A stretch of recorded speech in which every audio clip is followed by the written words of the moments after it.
Good day, my koala crew, and welcome back to the Corner of Remnant. I'm your host, Larissa, and I'm joined by... Hey, what's up? I'm Emperial Dawn, RWBY fan artist. Kind of. Yeah. We're thanks. back! I just noticed my head's a little cut off. I really probably should fix my camera. I'm so busy fixing your window, I didn't fix mine. Yes, we were ahead of time today. Yeah. But since we're so out of focus, because we haven't done this in a couple of months, Yes. we ended up being almost 20 minutes late. Well. My bad. It's all good. It's posted for YouTube the next day for this reason. Yes, absolutely. So if you're watching this on YouTube, thank you so much for watching it on YouTube. Yeah. And anyone who's watching live, interacting, lurking, whatever, we appreciate you and any support or interest you're showing us. So thank you very much. So it is live streamed on Twitch for those who are watching on YouTube. Yes. Yes. And this one's a little late, this particular stream. Is that worth saying? Because I don't think we've discussed if this is the finale of our season or not. I guess it kind of is, because the next stream we'll probably be doing, it will be... probably RTX, I imagine. Yeah, it'll be season 2.5, like we did with 1.5. Yeah. It'll be the hiatus season, which will just be random episodes. Yes. But there's a lot to get through today, so who knows? Maybe be this one a bit shorter, so we can stretch out too. I think that's how most content creators work. They stretch out their content as much so they can get as much money as they can. Is that how that works? play game for 20 minutes, so you just cut it in half and upload 10-minute videos to get those sweet ad rolls. Well, yeah, but people are more likely to watch smaller videos than longer ones, so yes. We should just post the Corner of Remnant as like 10-minute chunks. Oh my god. And just have like mid rolls through each one. I don't know when RTX is this year, if it's July or August. I think initially it's July, but now that past few years it's been August. I will quickly Google that. Yeah, Google check that. But I'm not sure. Hi Ace, good to see you in the chat. Hi Ace! Along with Fox as well. Anyone else, of course, is lurking, commenting, whatever. Thank you, appreciate you. Much respect. Thank you guys. Much appreciated. Yeah, and in terms of news we're going to cover, that is. It has been a little light, this hiatus, thus far. It's starting to pick up now. But yeah, well, we didn't have Chibi, so... We didn't have Chibi. We didn't have a crap ton of Q&As, or Miles and Kerry asking everyone for help, like they had after Volume 5, which showed, because Volume 6 was better than Volume 5. Yours. Oh no, let's not discuss yours. 5th and 7th of July. News we're not going to cover. We're not going to cover yours. I didn't have my internet during that period, and I'm glad, because I did not get the yours. I didn't understand where it came from. I don't understand. I'm glad it died. It's whatever. It's still kind of just lurking. Occasionally I'll see a post about like, oh my god. It's a thing that yours. 5th and 7th of July we got RTX Austin. Really? Okay, so it's back to July this year. Okay. Yes. I guess that's probably because they didn't have they're not having the other RTXs this year, so they can go back to the regular time. So they're not having RTX London, and they didn't do RTX Sydney this year. Yeah. So. I'm hoping that starting next year they'll have just 2 RTXs, an American one and the one that rotates. So Sydney hopefully. Next year London, next year Sydney, which is what I've heard. That because when the rumor mill came around that they're going to be cancelling RTX Sydney, that was the rumor that they're just going to go back and forth on them. Hey Nightwalker. Which I think is I think that's the fairest way to do it. I think that's a fair way to do it. Have one in America every year, then have one back and forth. Yeah, and it's probably what they should have done to begin with. They just kind of burnt themselves. Very ambitious to go for 3 conventions like that. Yeah. You know.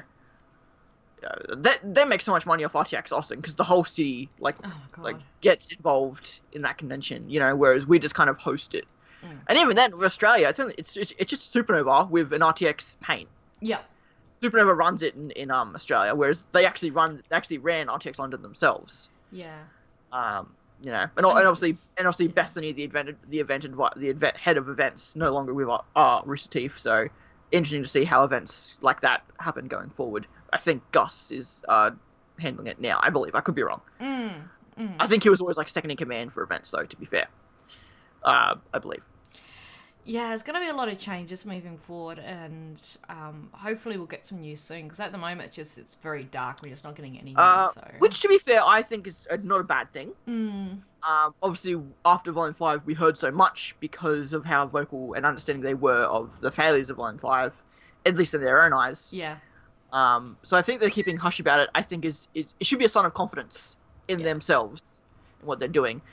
And obviously they have a bunch of writers helping them now within the company, which I showed a lot. I think in I went back and watched a bit of Volume 5 and 6 yesterday, and you can just tell the differences in a lot of aspects. Yeah.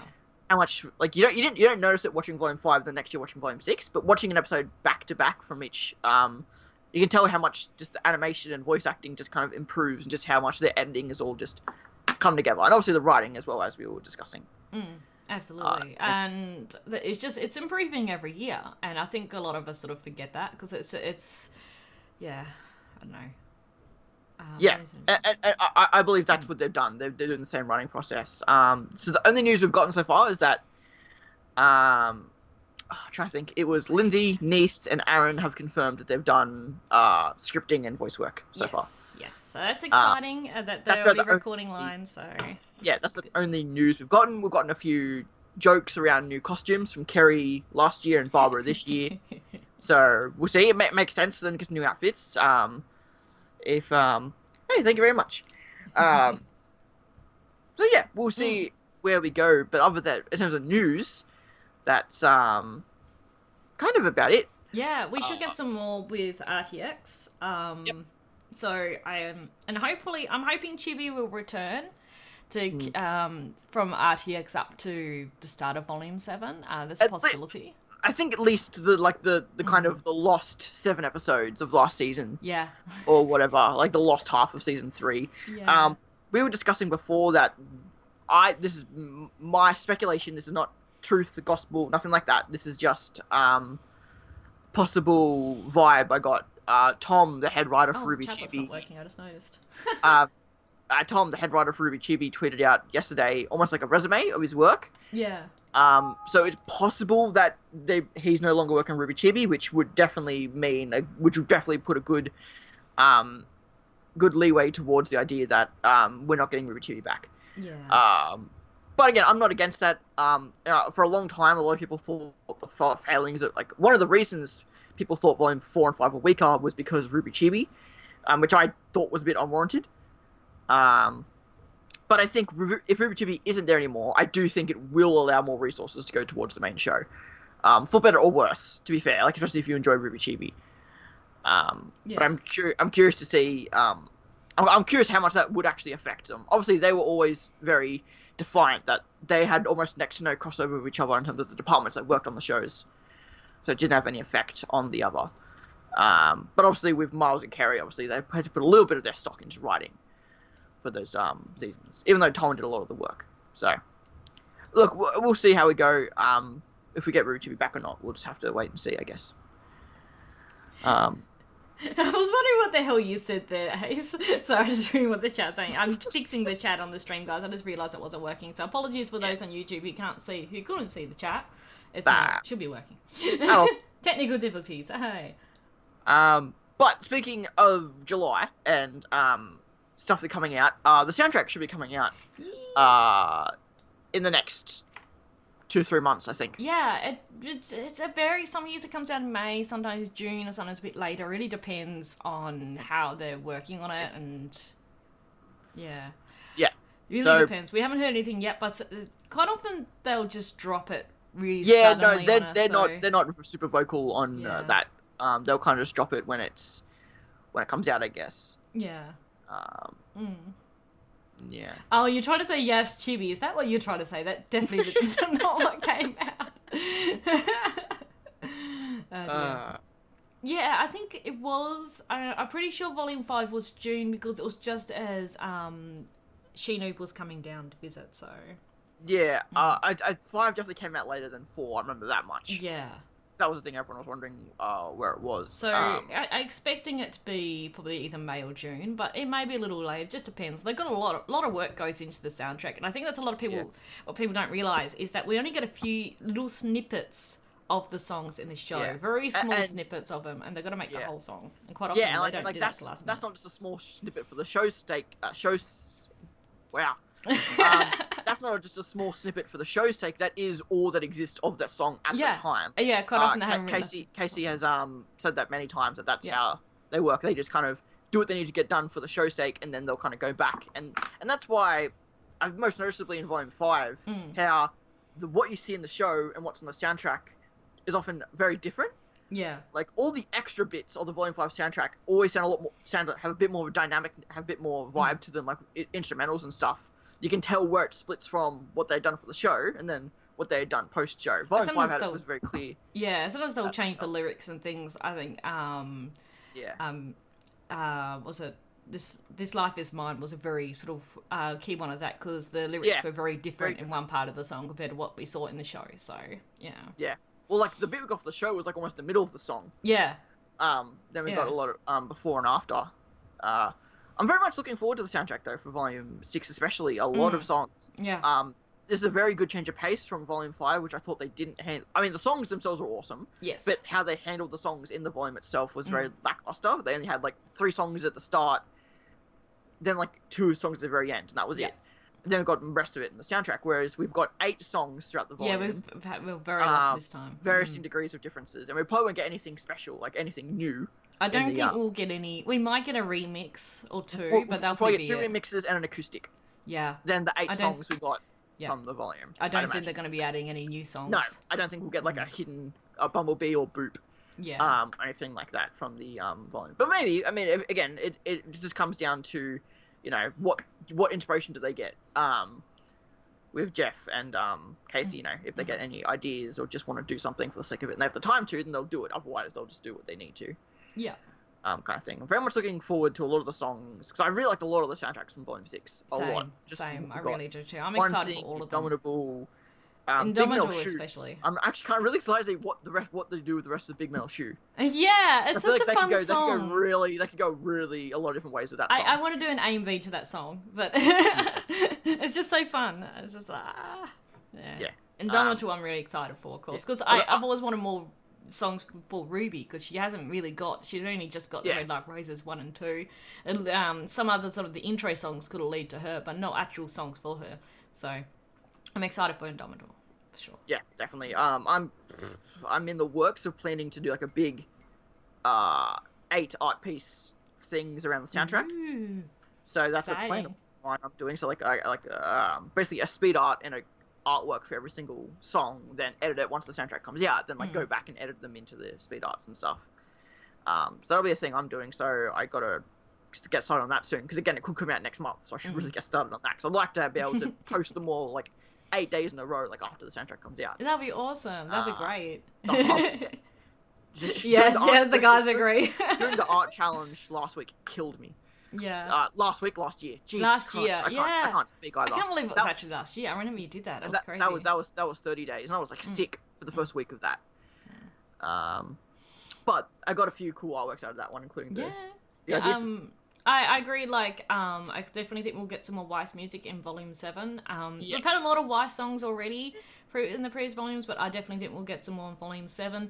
And as for any Bumblebee we get with Troll, Jeff's Life Again. Well, we're getting Nevermore. Nevermore basically is a Bumblebee song, so. I mean, I don't know. I feel like that's just more of a. It's not technically Bumblebee, but I think it's more like a. It's Yang and Blake facing up against Adam. I was trying to say 3, and my head went to a really bad example of saying 3. I'm not going to go any further into what I was trying to say. That you can use your imaginations. Yes. But it's a. I think I still got the mature content warning on, so. That didn't help. That try didn't help. It was more like a 3-person song between the 3 of them. Yeah. Actually, that reminds me, I need to turn the mature content warnings on. Something's going to pop over Dawn's face, just ignore it. Ah! No!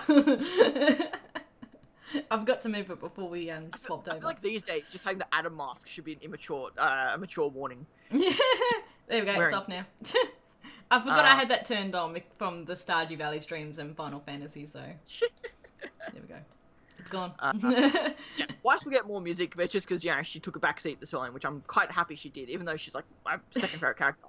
I'm quite happy the role she had this volume. Yeah, especially where we're going now. And, her role in Volume 6 actually played off her speech she gave Yang in Volume 5, actually, now I think about it. Like, because obviously she was there to support Yang, and that's kind of how she did this whole volume. Yeah.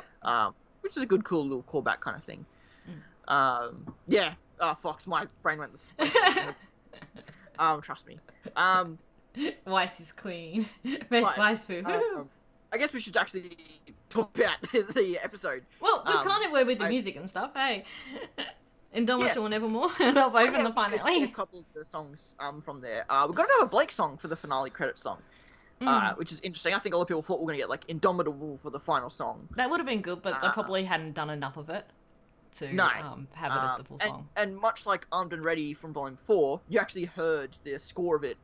Not that episode, but the episode before. Yeah, we heard the score in episode 12, and then we also heard the score in episode 11 from Volume 4. So you hear, like, the scores for the credit song volume in advance, episode in advance. Yeah. Which is a cool touch. I always love going back and hearing Armed and Ready in episode 11 of the Volume 4, and hearing Nevermore in the Blake and the Yang and Adam fight. Yeah, because I like that, because when you go back to rewatch the episodes, you're like, oh, I recognise that tune from this song. At the time, you just don't kind of realise it. Which is funny, because I didn't hear any comments on that particular score until the credit song the next week. Yep. So I didn't hear anyone think, oh, this is the score to the new song. I didn't hear anything like that. No. Yeah. I think most people probably just assumed. But they did a really good work with the score work for that entire... I watched supercut of the whole fight yesterday, and God, it's so... I can't wait for the soundtrack. I want to listen to all the scores. Like, one of my favourite scores, which wasn't from the finale, but besides Indomitable, was with RWBY and with RWBY Maria's chat about the silver eyes. I love the score in that because it's Red Like Roses and This Will Be the Day. Yeah, and I love it so much, and I want to learn how to play that particular tune on my kalimba. So it's so pretty. I've never been super into the scores, and like you and Beck are very much into the scores. I'm just more like the soundtrack person. Yeah, I love the scores. I love listening to them, and they're really interesting. Like you get the repeating sort of themes throughout different episodes to do with different characters, and sometimes they're a little bit different. And that's why I really loved that one, because it was Red Like Roses, but also it was mixed with This Will Be the Day, and they just went so well together. And I was just they really went ham on the scores this volume in terms of like recognizable sounds. Like they didn't really do much new with the scores apart from the new songs. They really wanted you to kind of like, when you hear a score, you think of a soundtrack. Like they used the intro song and Miracle, the score for those two, at least half a dozen times throughout the volume. And I don't think that's a bad thing at all. But you could just hear the intro or Miracle, one of the two or both. Miracle and Rising Like the Moon. Heard that quite a fair bit throughout the volume. They did a similar with... They used the Sun Indigo score in their volume. They used it for when Sun and Neptune were going down the stairs. Yes. They played that score, which was awesome. I love that. That was one of my... Like, that was one of my favourite throwbacks during that episode. Yes. Was hearing that. I was like, There was so much nice little throwbacks in episode 1 of Volume 6, just to, I remember listening to RWBY Rewind, and Chad just said over and over again, that whole episode was just dedicated to, making up for stuff in Volume 5. There were so many references, Easter eggs, not retcons, but like, callbacks to things from Volume 5. And my Twitch just crashed. Rude. All right. Well, you should be able to see the chat on there. I didn't need to refresh. Back to the finale. I got a little distracted. That's typical. To be fair, we've been distracted, but we've been distracted quickly because we're not actually that long into the stream yet. But it feels like we've been here for an hour already. It has. Although I guess we have, because we took it ages to set up. I guess starting with the finale, getting back into the finale, there's one particular scene I want us to discuss because we're going to probably forget it because it's right at the start of the episode, and that's, of course, Neo and Cinder. Yes. And their new outfits. No! Drop Pocket Neo! Sorry, go ahead. Yay. So... And because you guys know, I was looking at doing a cosplay of Neo's original outfit, all ripped and stuff. And then I saw a new outfit. I was like, oh my god, that's so amazing. But I don't think I could pull it off. It's way beyond my skills right now. But it's so cool. It reminds me a little bit of Mad Moxie's outfit a bit. And there's something else that it reminded me of. But I love Neo's new outfit. I love how also one of the little pins on her outfit is a little ice cream cone. Yeah, I like that. Yes, I like that little thing there, and Cinder's looks great. She looks sexy again, which is good. So yeah, like it took me a very long time to like the dress because it was just so basic, I guess. Yeah. But I completely forgot about. I think until you mentioned on Twitter, I completely forgot about the. I completely forgot about the silhouette in the poster. Oh yeah, the poster. Yes. Which is what her outfit was. You can see mine. So yeah, because the silhouette of Cinder here is basically her in her new outfit. Oh yeah, you had it right there. I have it right there. Wait, I can help with this. I can help with the example. Because she's wearing like a sort of like a cape cloak thing, and everyone was calling it a poncho. A poncho, and yeah. So there you go. Looks so good. Oh. Yeah. I hate Cinder for the character she is, but I must admit I really do like that outfit on her. Well, that's the thing. Good. I was going back. I was looking over like a spreadsheet of like all the characters I can't remember drawing each character. I'm like 5 away from drawing my 300th RWBY character. Oh my god. And Cinder's up there. Cinder's up there, one of my most drawn characters, and I don't get why, but it's just because she has so many outfits. It's so easy to draw her multiple times because she's had more outfits than anyone else on the show. Yeah. So it's super easy to kind of no. Neo's outfit was fan service because the amount of 2 scoop jokes I've heard about Neo. Hey, you're bi. You can't be mad at me for saying that. You're not allowed to be mad at me for saying that. I love Neo's outfit. We all do. Because everyone likes boobs. But no, yeah, the outfits are awesome, and I'm really curious to see. And it also shows how much stronger Neo is. Obviously, Cinder mentioned it back in episode 5. But her illusions also mask the sound.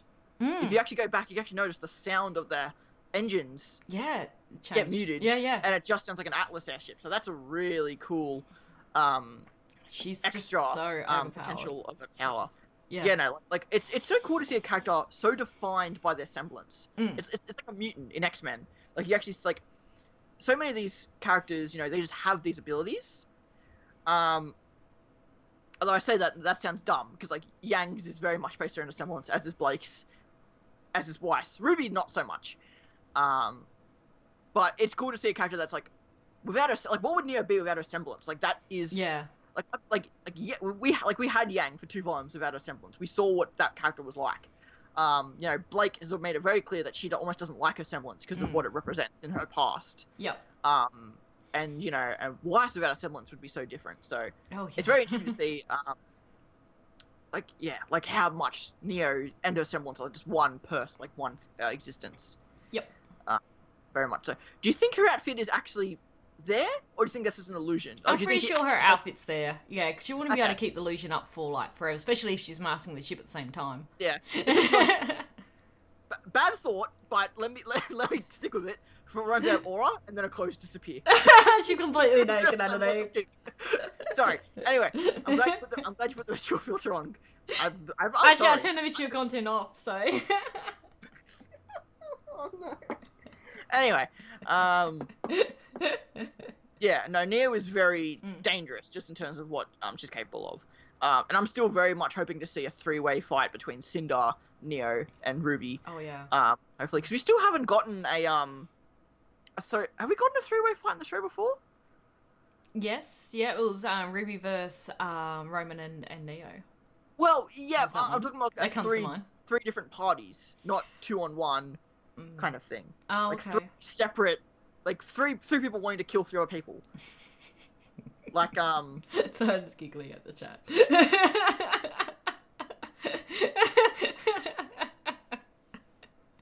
Actually, no, I'm not going to go into why. But actually, no. I'll leave it at that. But it'd be very weird. No. No. We've had Jin. That's probably the only naked character we're going to get on this show. That's true. Unless the other relics have entities, because like they've mentioned before, the reason why she was naked is because they wanted to make a character that looked so different. Yeah. What? Okay, it's like, what is a way we can make this character look different? Has like making her naked would be different. It's like fair enough. They did Naked Genie. So, yeah, so if we had more like mystical characters like that, then maybe a lot of them could be naked. To be fair. Yeah. But sidetracked. No, I love the I love that scene, and I think every reaction I've seen, and I haven't seen a lot of reactions to volume 13 yet because my internet died right before Episode reactions 13. all came out, and I've been catching up on so much stuff that I just haven't gotten around to getting to the reactions yet. I've been watching so much like Achievement Hunter and like Derp Crew and all that, catching up on all their stuff. Congrats on the Derp Crew for now being a part of Let's Play Yes, I Live saw Family. that. That's exciting. Very, very happy about that. Yes. Hope to see Neo versus Yang and Blake. Neo versus Yang and Blake. I'll keep their butts. Yeah.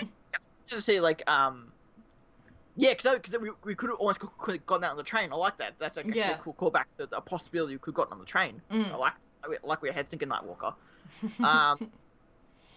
But the reactions I have seen, everyone was so caught off guard by that opening scene. So I like that that's what they did with that. Well, they needed to put it in somewhere, so it made sense to have it at the start, because they wouldn't have been able to fit it anywhere else in the episode.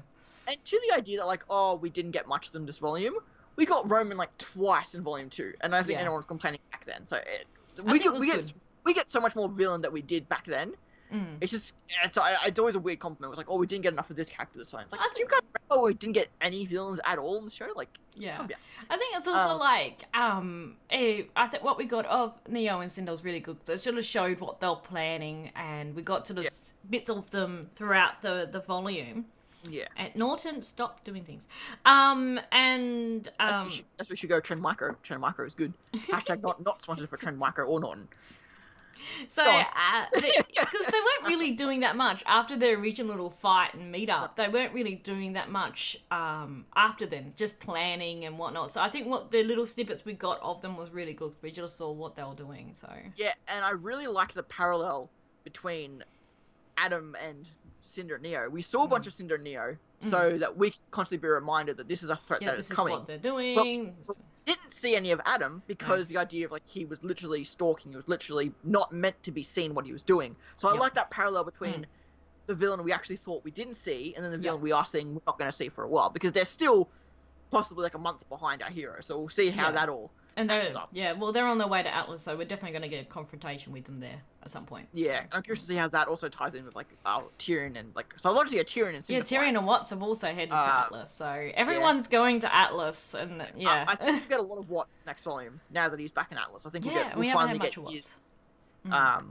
stuff coming in this volume, like his connection to Ironwood and that past that's possibly there. I think will be really interesting. Yes. But with all that, we now cut back to our heroes. Yay. And unpopular opinion, but I really like Cordovan. It took me quite a while, but I really do like her. I think she's awesome. Yeah. Yeah, and the amount of reactors I've seen that's like, and I remember watching yours in particular. It's like when she's like screaming like this is your fault, and you're like, no, shut up, no, it's not that. I mean, remember John. And we're fully aware that they're breaking the law by doing this. So it kind of, granted, yes, she didn't need to send out the mech. That was her making a statement to the city. She was like making a statement to Argus, like, hey, remember, she was just trying to make a statement. Yeah, and she was. She went over the top. So it's partially both their faults. Yeah. Yeah. Okay. It might I'll be. take that. Take it. And I love Weiss just saying like, I love Weiss accepting the fact that, hey, we just destroyed the only thing capable of stopping this. Yes. Blake and Yang coming back to the scene and just yeeting Ruby. It's like, no time for a hug. I hear the just no time for a yeet. I love it. Just like Ruby just runs between them like, oh shit. Turns around like, oh crap. Well, they see this freaking giant robot mech thing, and then hear the Grim, and they're like, oh. Like, what's going on? We're already gone for 5 minutes. What's that from? I feel like I know that's a reference from something. Where are we gone for 5 minutes? That sounds like it's a reference from something. I don't know. Probably. God, Codoven's alright when she's not stuck up. I remember mentioning this back in episode 8 of the podcast. I remember mentioning that Codoven was meant to be a manifestation of Atlas. That's all she was meant to be. She's like, okay, let's put everything we know about Atlas into one character, and let's have her absolutely. Oh, absolutely.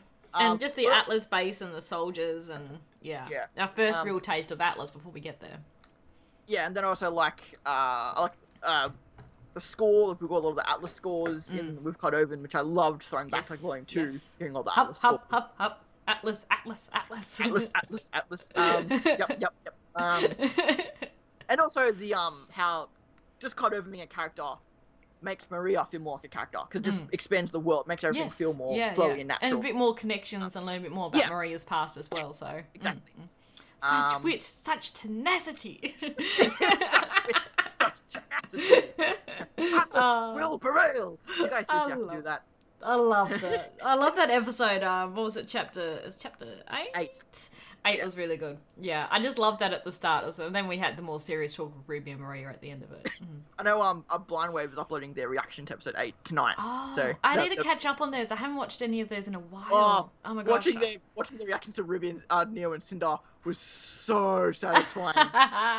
They didn't have as much a reaction to Tok and Maria, but just seeing the reaction to Cinder and Neo was like, because their fight guys. They love their fight choreography. So the fights in this volume were amazing. So yes, very much. Melanie, we stand Melanie Stern, and the others, the others too. Yeah, I've seen quite a few people posting on Twitter saying, "Oh, I helped animate this scene and that scene," and quite often there are a couple of RWBY scenes in there. So I'm very curious if the idea ever came up of having Weiss summon the Knight to fight the Leviathan instead of... Because that's what when I was watching the episode, that's what I thought. Yeah. To Weiss, I was like, oh, summon the Knight, that's that large. Yeah. I guess she's kind of holding off summoning the Knight at the moment because of what happened. Yeah. At Haven. And I was thinking, RWBY just sort of the, getting her close was the... Because like, obviously she was in the moment thinking about, I can use my silver eyes, so having the Knight wouldn't help that. No. RWBY was definitely the lead on the whole idea with how to fight the Leviathan. I'm just imagining now the Knight fighting the Leviathan with RWBY inside the helmet, and then have silver eyes to kill Yes! Someone do some fan art of that, that'd be amazing. Oh, if only I had any amount of creative skill. You do. Not really. Yeah, so I like the whole idea. I thought RWBY summoning Jin was such a swerve. That was such a good piece of writing, because I did not see that coming at all. No, and it made sense with that. So, because I think also blah blah blah. Because the whole plan was to have Yang and Nora distracting the Leviathan so it didn't notice RWBY's presence, which was working, but then it noticed RWBY's presence, which I think was mainly because of the relic, because the relic attracts Grimm. So then it's like, and then she looked down at the relic, and I think that was the whole point with the writing, was that she looked at the relic, realised that's what attracted the Grimm, and then thought to summon Jin at that second, before she got eaten by the Leviathan. Yeah, and I love that scene with Jin as well. I love it. It's so funny. Where he's like, I'm sorry, I don't have a question. I just needed more time. Jin's like, I know. I know. It's like, that was awesome. That was such a good, Your 100 Jimmy nights. I just really liked that scene. Yes, it was so good. A lot. Just the whole bit of with this as well. The Leviathan coming towards the city, and we see Saffron and Terra there as well, which was really good. Yeah, that was really cool. And even just the models of all the crowds, like each one was sort of individual too when you look at them. Some of them got similar outfits, but they're all sort of individually done that you see, and which was just like fantastic work. They weren't just copied. Since episode 3 of Volume 5 with the menagerie scene. Of them all looking at, they've done really good work at like having their crowds. Yeah, the crowd's great since that scene, because I think it was on the RWBY episode. After the episode, they were discussing the programs and all the stuff they were doing to make the crowds feel better. Yeah. And also they were talking. I think before the volume came out, they were saying how Genlock really helped with the idea of filling out crowds and environments and stuff. Working on that really helped them have the talent to then work on stuff like Argus a lot. Yeah, For the volume. Still haven't finished Genlock yet. I haven't either. I've only seen episode 1. And I've only seen episode 1 of Red vs. Blue this season so far.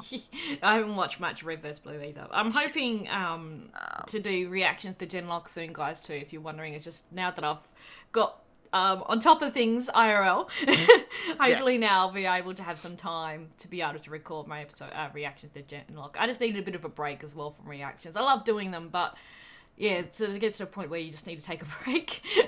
It's the same thing when I do speed arts. Like, it's so much more pressure to kind of constrain myself to doing it in a certain amount of time. So, like, editing isn't a huge pain in the ass. So sometimes it's just easier not to record when you're doing something. Yeah, it's just how it works, guys. How it is. So hopefully I'll have those coming up soon, especially leading in the middle of the hiatus as well. And we'll be doing a reaction to the RWBY's Volume 6 soundtrack too when that comes out, like I did last year. Though I don't think I'll edit it this time. I think the character short at some point. Oh well, yeah. Assuming. Yes. Of course. But back to So, I liked all that scene with Argus. You see the Atlas troops fighting the Grimm as well. I like the idea with Ren masking the ship so they could go past all the Grimm, not to worry about that. The original idea was just getting the ship really close to the Leviathan, which didn't work out. And the RWBY coming up with the idea to have the Leviathan, why summon the Lancer so she could ride that. I also really like the scenes with RWBY just saying, like, I'm a huntress and my team are going to help, defeat the Leviathan. And like, oh, your ship is treated as hostile. You get no help. Yeah. She's like, fine, we'll just do it our way then. Yeah, I really like that. And it was actually, I think it was only until like yesterday I kind of realised the point of I guess I never really focused on the title, but I guess now that I kind of thought about it the other day, I was like, in preparation for this stream, I was like, oh, our way, that's how they did it. So I like that. That's actually, because I like that. I like the idea of like, you're hostile, yes, you're trying to help us, but how can we trust you? Your ship's back. Like, I actually like that. Personally. Yeah. It makes sense. As much as a lot of the dick stuff Atlas does, it does make sense. It's just, fine. Yeah, just like fine then.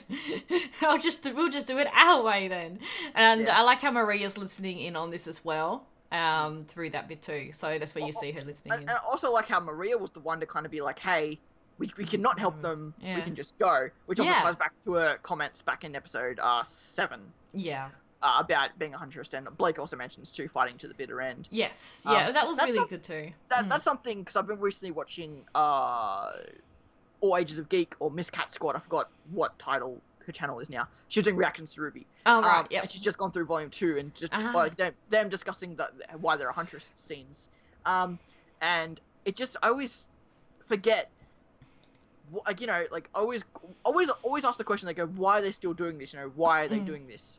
And I keep forgetting that just being a huntress means they're meant to protect the world. Yeah. Yes, they're fighting a threat that's bigger than they expected, but that's still their duty to do that. And it's something that I always want them to reinforce in the show, but they shouldn't need to. I should just stop forgetting. Yeah. That, they're all the reasons why the heroes there. Yeah, I like that with we're a huntress, here to help the people and everything. And I think that's what Maria wanted them to say as well, because she's a little smile, and RWBY's like, Hey, Dr. Gamer Girl, how are you? We're discussing RWBY. I'm not sure if you're a RWBY fan. Dr. Gamer Girl's a fellow streamer. Actually, I'm going to give them a shout out. Very nice. Because I can do that.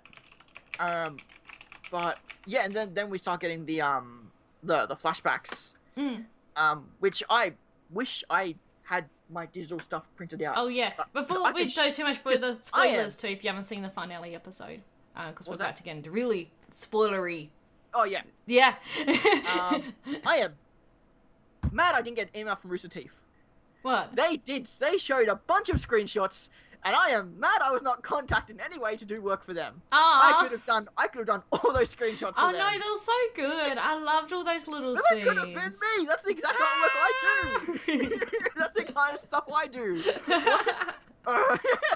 When I saw that, I was so mad. I was like, I know I'm a small fry artist compared to others, but it's just like, God, I could have, there was an opportunity there. I was like, damn it.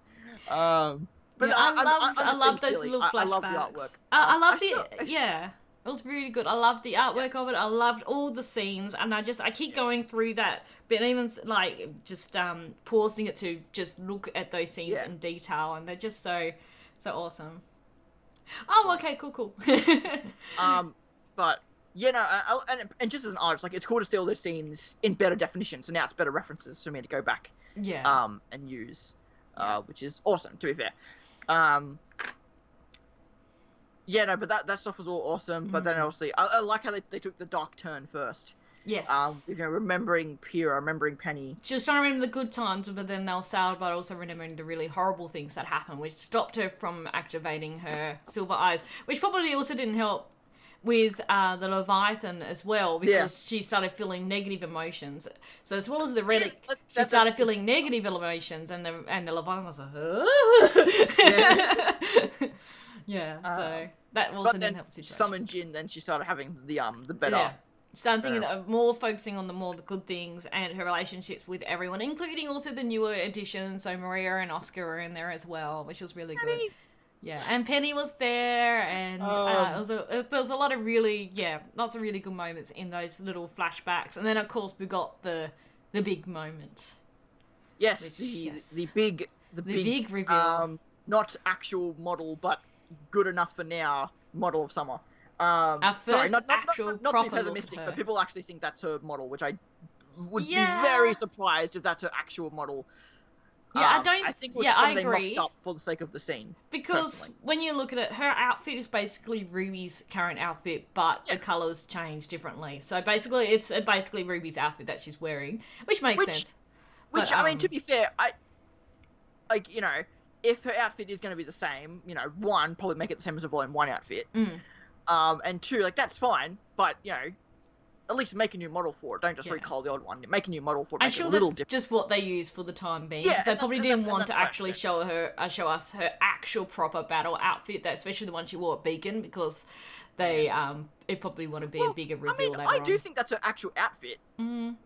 Or at least something similar to that. Like, I don't think she's going to have a drastically different attire. I think she will have a white cape with a black dress. Yeah, I think it will be different. I think it's going to be something unique and different. But for now, but it will make sense for her to wear something black. Like, even in the photograph that we saw. But even then, that was just Ruby's outfit in the the photo. It's just Ruby's outfit with a white hood. It's just now that since they probably don't. I mean, they do have a model from Volume 5. I think maybe they should have done that. Maybe they should have upscaled her model from Volume 5. Yeah. And give that a white cloak. Maybe that would have helped it. I don't know. Regardless, seeing her was so good. It was so good. Somehow, that became my most popular artwork I've ever done. I don't know how that summer piece got as popular as it did. It got like 500 favorites on DeviantArt. I don't get... And my next best is like 250. I don't get why or how because it's amazing. I mean... Yes, I agree. I think that drawing was better than what they used in the actual episode. I'm not even being an asshole about that. I thought it was really good. Once again. Have you got it there? Because the model they used was a bit like, and it wasn't a super complex detailed model. It wasn't. I guess because they just want to wait until the proper reveal when we see probably an actual flashback. I think we're going to get a Stark flashback at some point. I don't know if it'll be Volume 7, but definitely at some point we're going to be getting a proper flashback. I don't get how that got as popular. It's pretty. I mean, I'm not disagreeing, but it's still... they got really popular. Yeah. So, like, that's not much of a reason. Because summer is rare. But, like... I imagine that was probably a big case of it. We didn't see a lot of summer fan art until that episode. And that's a lot of... But yeah, it was really good. I really loved that scene. And then, of course, with the zoom up on Summer's face and her eyes, and then Ruby's eyes, and then her doing her silver eyes, and Indomitable playing, and I was just in tears, and I was just like, so many emotions. I personally had never heard of the word before that. Before the song. I'd never heard of the word. It's actually, and it did say this in the credits too, that it was inspired by Monty. Yeah, it was a Monty. Monty has said that was a quote of his before. That's not one I'd heard. The soul is indomitable. Yeah, and that's the song's part of a quote. I can't remember the full quote of his. One of the guys probably pop it in the chat, but there was a full quote of his that did say something about the soul being indomitable. Yeah. Do you think this will be? It will be a RWBY song, or do you think it'll be more like a summer song, like Red Like Roses, or do you think it'll be like more Red Like Roses Part 2? It was both. I'm not sure yet. I'm hoping it will be a RWBY song, because we really need a RWBY song, but it will make sense for it to also be a summer song. It might even just be a song about the two of them, or even Silver Eyes in general, but I think because... I don't know if... I assume this is still a thing they could do, but forgive me if I'm wrong. I would love if they could get Sandy back, if they're going to do more like summer stuff to get her back. Yeah, she was... because she played the other I've always been of the mind that if Summer got a voice actress, it should be either Sandy or Casey, personally. I think they should give it to Casey, personally.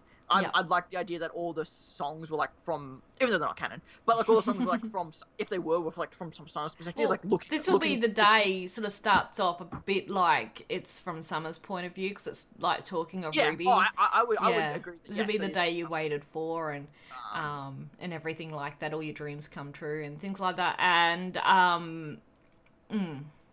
I think. I'm hoping it'll just be about the two of them wanting to be protectors of the people and having the silver eyes and all of that. But we'll see. It's one of those things where a part of me still likes the idea. Again, there's a reason why the soundtracks aren't canon. Yeah. So I likes the idea that RWBY just like had disdain towards her mother because she died, basically, in a sense. Very poorly explained, as I said, but. I just like the idea that the Red Like Roses, that presented the possibility that was a possible, maybe, avenue they're going to go down. Maybe they didn't. Yeah. Of RWBY resenting her mother for leaving. Well, I think she still did, like, originally when she passed away, and resenting that she left and what happened with her father and everything as well, so. Yeah, but like Yang said, she was probably really young at the time, so she couldn't really understand the situation. And I mean, I think at the time, too, maybe when that was kind of like, from when the song's perspective was, like when she probably disappeared, it probably was a long time before they actually decided she was dead. Probably a long time. She went missing, so probably before that, actually. She's probably only deemed dead, probably only a few years before the show started, despite her being gone for a long time. Yeah. You know, she probably was just deemed gone for a long time, then they kind of just like... Unless, of course, she did... No, I've seen a lot of, like, theories where, like, Crow witnessed her death and things like that, so... Yeah, that's possible as well. Yeah. Maybe Crow did, but then just told everyone she disappeared, and maybe he didn't want to actually reveal... Or maybe she's still alive, or, you know, who knows? Really. Yeah, well, There's always the possibility. I'm sure Monty's got something planned for it. So we'll find out eventually what happened, what definitely happened with Summer at some point. Yeah. Cordovan comes back in, kills the Leviathan. Woo-woo. Nice little talk between the two. I love that shot with Cordovan as well, standing up there all proud. And... I don't know if it's deliberate. I just love the model they gave for her nose, because from it looks like she has a pig nose. Yeah, it does look like she's got a pig nose. I think Maria has the same kind of, like, the old model nose has, like, the actual nose, nostrils. Yeah. So just from that little perspective, it just looks kind of funny.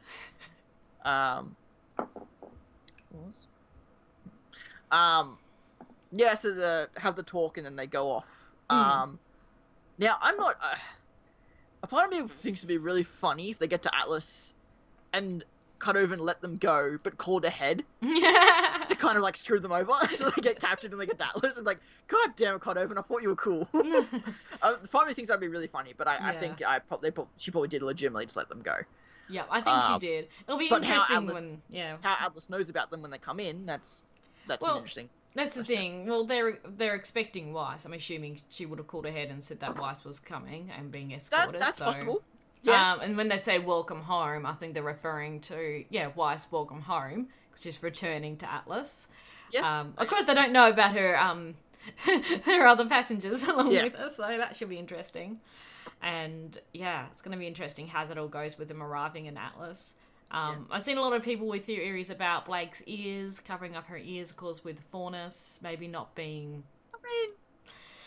To be fair, I guess... It'd be interesting. I don't know. I guess from a story perspective, it'd probably be better if she didn't cover her ears, because, defiant, representation, I'm a faunus, don't judge me, etc. I think, I had a couple ideas about it. I would... Well, again, she's getting a new outfit, so she might get something that just... Like, she might not get a bow, she might get something else to cover her ears or something to that degree. Well, I had a couple ideas. So, one, I've seen a few people say that maybe RWBY gives her cloak to wear, which I don't know what happened, but would be really cool. And the other one was that Yang has a purple ribbon on, I think it's on her leg. That's true. She's always Yeah, so maybe she'll give the purple ribbon for Blake to wear to cover her ears. Yeah. That will be really cute. I think that will be really cool. I still would have wished they would have done something with Blake's bow, but they've since said before that there's no symbolic significance with the bow. She had a bunch of them, so there's no significance. Yeah, unless of course she gets another ribbon to wear over her ears, but yeah, I think that would be really cool. That's a good shout. I like that. I like either of those. Or just make her wear some really goofy looking hat thing. Just get one of the Atlas hats. Yeah. So I think that she should cover her ears she should cover her ears. I expect she will. Just for the sake of convenience kind of thing. Yes.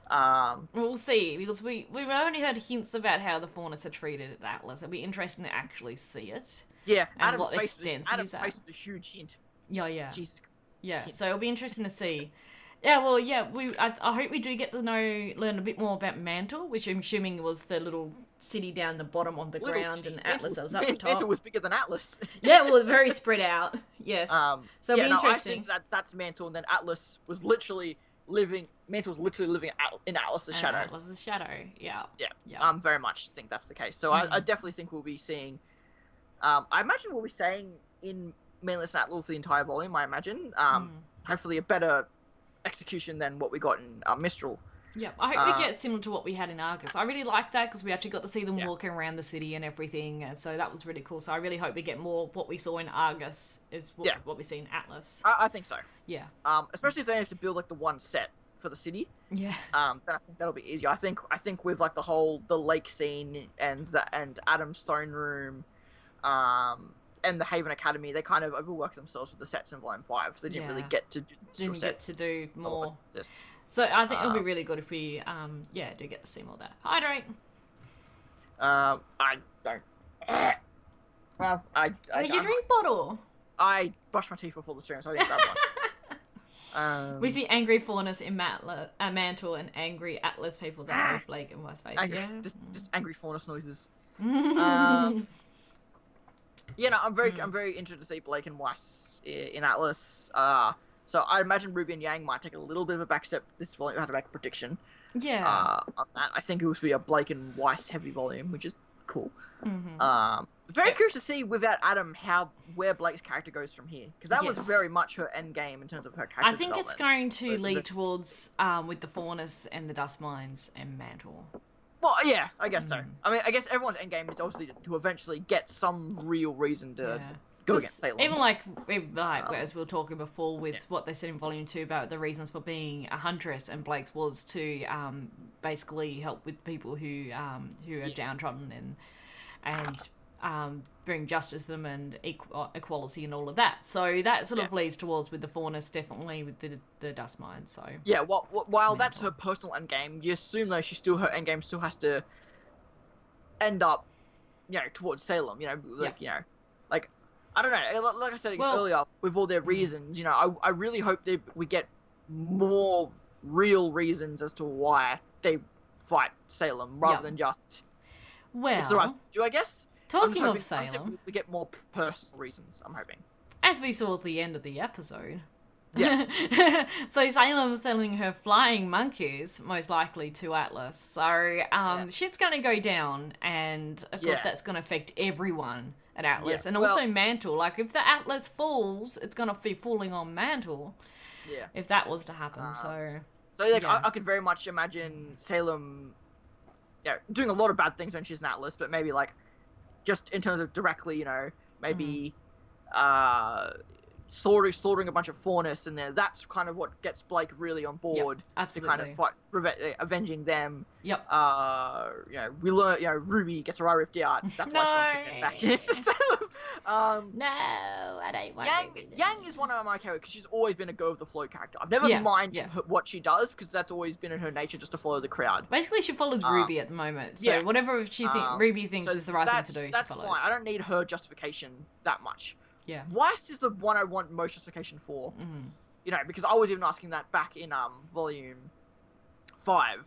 And then she got hurt by Cinder, and that was kind of good justification for me in that instance when she got stabbed or speared or impaled. I think impaled. right word there. Impaled.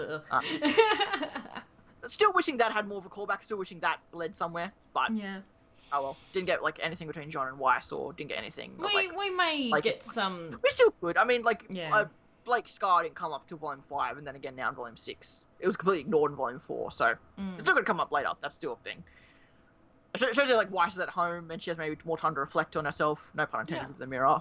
Like, you know. I think we're gonna get some more downtime and some more sort of discussions between, like we did with basically Chapter 8 of Volume 6, where we had more discussions and chats and yeah. Occasion probably not might happen to Volume 6. Yeah, I can imagine us being in Atlas for a while, so we might not get that. At least 2 volumes. Creator of the Forest with their goddess. I mean, that's possible, but I think her intention was more to wipe out humanity and repopulate it herself. Yeah. False pin. I think the faunus more is just. Some people like being pregnant. I've heard that's the thing. People have like 20 kids. Some people just like being pregnant. God. Yeah, well, yes. But I think the faunus were just a mutation when humanity came back. It's just like the idea of humans evolving from animals. It's just that some of the faunus didn't lose their animal traits. They kept their animal traits. Yeah. Because it's actually, I don't know if I mentioned this. I probably mentioned this back in like episode 3 when we did this. Yeah, what happened in RWBY is kind of like what I believe happened in our world. Yeah. Humans were a thing. Yep. Originally, were wiped out for reasons, what region you believe so. Then re-evolved into humans later. That's what I personally believe, and that's kind of what that is in RWBY. Humans existed, were wiped out, and eventually repopulated the Earth. Yeah. Eventually through evolution. Makes sense. Creationism and evolution can exist parallel. Yep. That's all. And as we say, that seems to be the case with RWBY for sure. At least with RWBY, that's definitely the case with RWBY. Yeah. So so we've got the flying monkeys. You know, you need to do something yourself. And that was a nice throwback to her being in the Wicked Witch of the West. Of course, from the flying monkeys was made. Yeah, the flying monkeys, and basically the flying monkeys, because she's meant to be. All of them are based off the Wizard of Oz characters, basically. So, Ozpin, of course, being the wizard, and Glinda being the good witch, Crow being the scarecrow, Ironwood being the Iron Man, and all of that jazz. So, and Leo being the Cowardly Lion. So Salem's always been the Wicked Witch of the West, and the Wicked Witch had flying monkeys, and now she's got Flying Monkey Grimm. So, I just realized something. Yeah. We're all really dumb. What? Where is Salem in the world? She's the Wicked Witch of the West. Yeah. She'd probably be... Dragon Island is in the West. I know, I just never made that connection. I feel like a complete dumbass. It's northwest, that Dragon Isle, so... No, but that's still in the... I've never seen that piece of evidence used. Good. There we go. We figured something out. There you go. That's something. Yeah. And so here's a question. What if... I'm sure they will, because they are still humans. They've just got additional animal I think traits, it's just like in our world where some people can say something and just it can be misinterpreted, like when they use the word humans or humanity. I think a lot of the times they do mean faunus as well. It's just there's no real word for both. Yeah. So you can't choose humanity. Because in a way, they're still humanity. They're just a different race of humanity. Like, we have different races here. And that's what I'm saying. Like, sometimes you can just say a phrase and be just misinterpreted. It's not what you meant to mean, but it can just happen. So that's what I think a lot of the times happens when they're saying humanity. Yeah. But it is possible, because I get where he's coming from, though, because, again, faunus were kind of just like a mutation, in a sense. So I can understand that. But I don't think that's how it'll work necessarily. Yeah. But they did wipe out humans, and not like all life. They just wiped out human life. Like, yeah, they did. But I think they still would see the faunus as humans. I think so. Yeah. Well, at the same time, actually, I don't think they'd see anything on Remnant as humans. No, in a sense, true. Or at least their creations, because they wiped out their creations and something replaced them. Yep. You know, magicless beings that looked like what they created. So honestly, I don't think they'd view either of them as their people, in a sense, when I think about it. So yeah, that was the end card. That was the end card of the episode. We got Salem kind of Hazel implying that Salem intends to march on Atlas herself. And considering everything we learned about Atlas, I think that makes sense because you know our heroes for the entire past 2 volumes have been like, Atlas is the safest place in Remnant, and if the relic can't be in the vault, it has to be in Atlas. Well, after and after the failure at Haven, I think it makes sense. And also knowing that Osmond's back now too, that Salem's like, fine, I'm just going to do things my way. I can't trust humans to do stuff for me because they keep failing, so I'm just going to do it myself. Yeah. Do it our way. Yeah, well, that's there you go. That's another, like, in Salem referring to herself as in her way kind of thing. Like, you know, because I imagine, you know, I think the theory's always been that, you know, she didn't do much ever till Ozpin made the schools and hid the relics. That's when she decided to take action. Started planning her plan. You know, that's where the likes of like Tok came in, and like her other lieutenants. Then some have died, some have stayed. Now she eventually has the 4 she has now. And it's just now, and you know, and it's like now my hand's been forced with the relic and Atlas and Ozpin back. Now I have to go do it myself. And because Ozpin's magic is finite, maybe that's why Salem doesn't do stuff herself, because maybe her magic is also finite. Possibly. Although I think that's because of the reincarnation. That's why his magic is limited. Yeah, that's true. Each time it reincarnates. As well. Her magic could be limited. We really don't know much about her magic and stuff and how that's developed over the years. Yeah. Well, that's also heavily influenced by her essence of destruction, that is her being, which probably definitely increases her magic potential. That is very true. Because gods break a curse. Yeah, because Salem can break her curse. She just either doesn't want to, or doesn't realize that, or just doesn't understand what the gods were saying. Well, yeah, I think she's stubborn. That's all I'd say. She doesn't. Realize it. Like why Salem wants the relics is still a mystery. If it's just to destroy them, if it's just to try to destroy the gods, have the power of them and stuff. Maybe she wants to summon the gods and get them to destroy all life, and then she can finally rest. Yeah, I think that's a very likely possibility. And I guess my 2 cents would still be the fact that a lot of things of RWBY, I want a way to happen, and they don't happen that way, but they happen in a way that still is good. So, like, I don't like the idea of the show ending with the gods returning and the world being restored. I do not like that idea for the ending, personally. I quite like it, personally, but... I would prefer the idea of them deciding they do not need the gods, and the world they live in is good the way it is. Well, that's it. Maybe they'll summon the gods. And we will perfect the world ourselves. Yeah. We'll unite the world, destroy the Grim, and we'll perfect it ourselves. We do not need the gods' help to do so, personally. And I'm a religious person, but I still don't like the idea of the gods returning. Yeah. Just because I like the grounded world we live in, and the gods themselves already disturb that. Yep. So I don't want them to come back in a even if it's just. But again, I'm sure if they do it, I'll like it the way they do it. It'd be interesting to see how they do the end of game. In theory. So I still predict that RWBY Silverwise will purge the Grim from Salem. It won't kill her, but it'll just purge the Grim from her. And that's how that'll work, I imagine. Yeah. Oh, good. So I like the conversation they had in the ship as well. We didn't really talk about that. So we had the little discussion after, like before we approached Atlas. So after leaving Argus and approaching Atlas, I love the little chats they had in the ship there. Of course, like Yang holding hands was really sweet, and I love the Crow Maria chat as well was really good too. Yeah. I liked Oscar a lot in the scene as well. Oscar and like Osmond and stuff. Yeah, very much so. I'm curious to see. I guess I'm curious to see where Oscar. I guess I haven't really thought about much of where Oscar's going forward in the show. Going like, what's he gonna do in Atlas? Like, what's he and Osmond gonna do in Atlas? Obviously, meet with Ironwood. Yeah. I think that's probably one of the first things they're going to try and do when they arrive in Atlas will be to meet with Ironwood. Yeah. Very much so. And I love the fact that they had the old Atlas ships.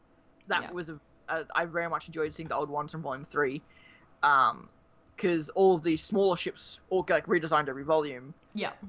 It's cool to see they kept the big, massive cruisers. Yes. Yeah, it's good to see those again. I never liked the idea of changing something just because you can. Like, you know, like keep the old designs because they're recognizable. You know, don't just change them because you can. Yeah. So I love seeing that. I'm curious, like, why Atlas think that, why Atlas thinks there's an attack coming. Like, what has convinced them that that's the case? I guess. It could just be. Ironwood's paranoia. That's well, I'd say it's definitely part of that. Yeah. Yes, I want to see. I hope Ironwood has a beard. I've been saying that since Volume 5. Yes, but we had the startings of one. Yeah, so I hope he has I very much hope for full beard Iron Daddy. We haven't seen him since Volume 5, so... Oh, Volume 4. Volume 4. Volume 4 was the last time we saw him, so... Yeah. Haven't seen Winter since Volume 5. I feel like at this point, it's not even worth saying, oh, we're going to see Winter this way. I think we will, only because we know she's an Atlas. For the past 2 volumes, we're going to see Winter. For the past 2 volumes, we're going to see Winter, and we haven't. I say we will. Poor Elizabeth. she always like talks about like being from RWBY and was like, yeah, well, I wish she could have been there a bit more. I think we will definitely see her this volume. It makes sense that they'll lead up. If I mean with Ironwood, I really hope so. Be Winter there as well, and it'll be interesting to see Lysa and Winter's reunion too, since they haven't seen each other since probably Volume 3. Yeah, I mean, yes, she was a Mistral, did get recalled to Atlas. It makes sense, but it has made sense in the past 2 volumes. We thought she was in Argus, in Haven. We thought she was a Mistral, we thought she was in Argus, and now we think she's in Atlas, so hopefully she actually is in Atlas this time. Yeah. Hopefully. Well, is there anything else we want to talk about, or we want to wrap it up there? I was going to mention that there was 2 things. Miles mentioned before the volume came out that there was something he had to cut. Oh, yes. He had to kill his children.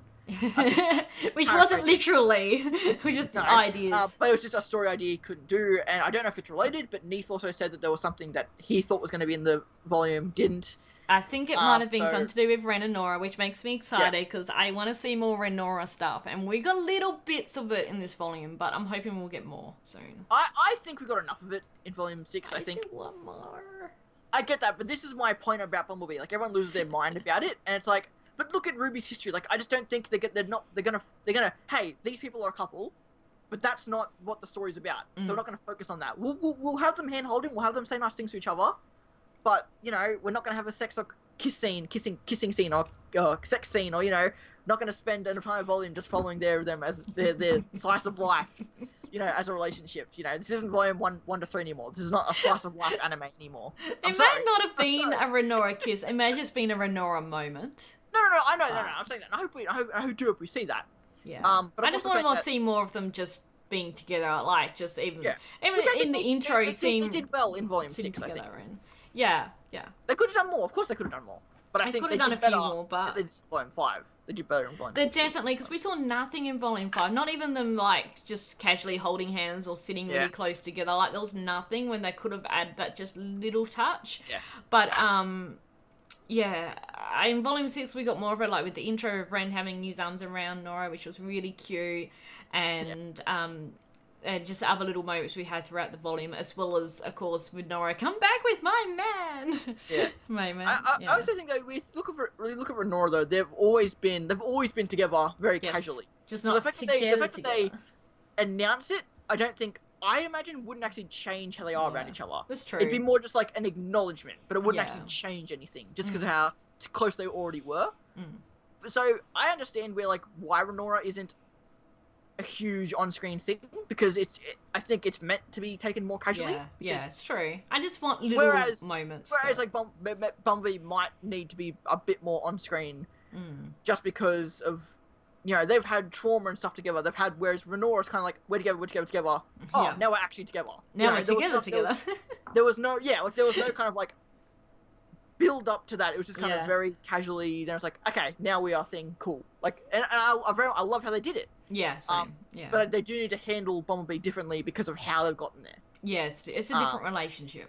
That's for sure. So it needs to be handled differently. Yeah, I think so. Yes. Well, I think that's about... Yeah, I think that's pretty much it. We didn't get too much into predictions, so maybe if you guys are interested, maybe we could come back in a week or 2. Yeah, for sure. I think you said you're busy next week. So next week maybe. I might be doing a special stream at this time, so I'll let you guys know if that's happening. Nora